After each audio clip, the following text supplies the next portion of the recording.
ya zuba. Ya ce haka ya gaya wa yaran shi lokacin da za a karɓi gwamnati, ba sa son jini ɗaya.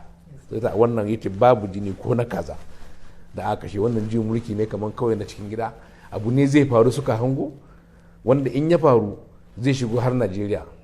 Saboda haka su ne su suka kokari suka kare. Sannan kuma ya ce ba su zo su zauna ba, sun sojoji ne, sun zo ne kawai a ɗan gyaran da za a yi su mero 'yan siyasa abun nan su. Amma su abun da yake musu bakin ciki har yanzu da ba a kira su aka ji meye ba, kawai sai suka ji an ɗora musu takunkumi.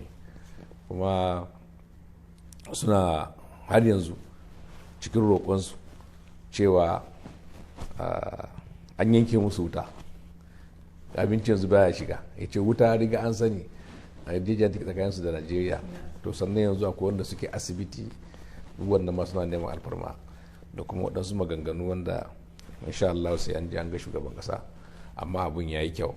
Akwai yiwuwar kun ga shugaba na mulkin demokradiyya da aka tsare?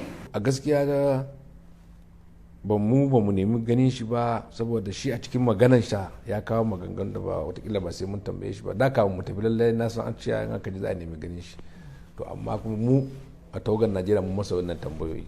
Mun ce abin da yake damun mu, labarai suna zuwa mana cewa tsohon shugaban kasa yana cikin wahala. Ya ce baya cikin wahala, saboda mun bar shi da wayarsa har jiyan nan da muke magana, ya ce wayarsa tana hannun shi kuma yana kira. Ya ce duk shi yake ki, ya ce duk kiran kuma da yake muna ji, duk awon da yake magana da su muna ji.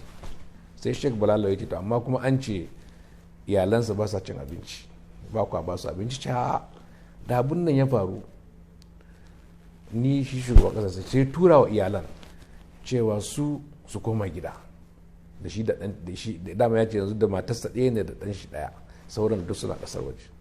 Yace sai ce musu su koma gida, amma suka koma bayi da tabbacin cewa zai kare su. Kuma shi yanzu ba zai raba hankalinsa biyu ba, yana kare kansa. Ita don mu wannan akan mu kare kanmu muke yi, sannan mu je can kuma muna kare shi, amma shi kuma ba za mu sake shi ba, shi ma don ba mu da garanti a kan shi in ya fita.